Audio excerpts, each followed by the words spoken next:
Another common question is about heat transfer. And they'll ask you to describe the three types of heat transfer. They might not tell you what those three types of heat transfer are, so you need to remember you've got conduction,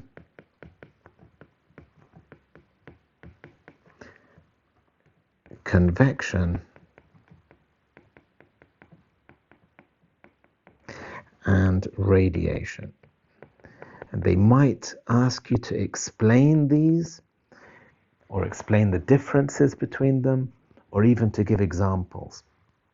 So you need to know a few things about each. And there are some key words which you're likely to need to mention. So for example, for conduction, you need to mention that this happens through collisions. So I'll just put the key words.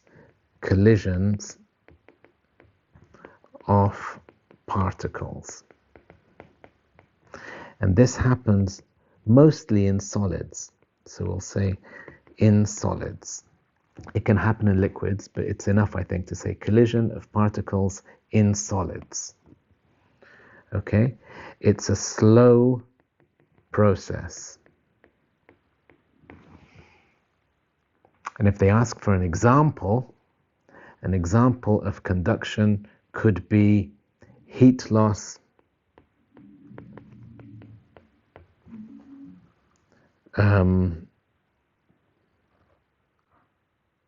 through a wall. So you have a warm house and a cold exterior outside, and you'll lose heat through the wall by conduction. Or you could say a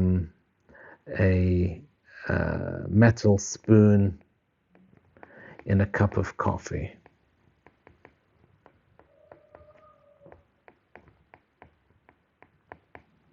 Okay, so you've got your cup of coffee and you've got a metal spoon, and the heat will start traveling from the hot coffee up till the cold end of the spoon by conduction, because the atoms are vibrating and colliding more and transferring that energy. Okay, so that is conduction. Now, convection is very different. Convection happens in liquids and gases. Okay, so you need to mention these key words. So conduction happens through the flow of liquid or gas as its density changes. I'm not giving you a full explanation of how it happens, but this is the kind of thing they'd expect you to say. So for example, if you have a pot of water and you're heating it on the stove, so you have some source of heat, there'll be conduction here for the heat to transfer to the water, but what will happen is that the hot water will start traveling up as its density decreases, and the cold water will start traveling down, and you'll have these currents. Okay, so you might want to include the word current. Okay, so let me just add that. Creating currents. And if they ask for an example, any example where you have something being heated, it could be water on a stove, or it could be a radiator in a room. So you could say a radiator in a cold room, or water heated on a stove. A stove is just like the hob, like a gas heater. Now, radiation is very different to convection and solid because there is no medium required. Okay, it doesn't need solid or gas. It can travel through vacuum. So no medium is needed. Can travel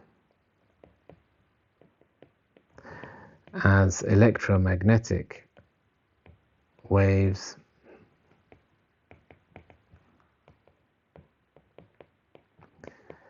through space at the speed of light. So it's very fast. It's not like conduction or convection. And if they ask you for an example, easy one is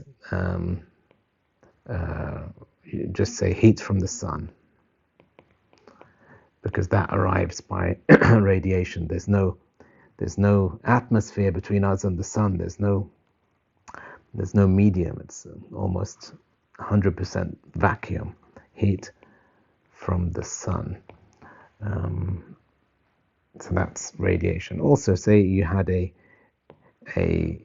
source of heat. Let's say you had a candle and it was burning, and you were sat there.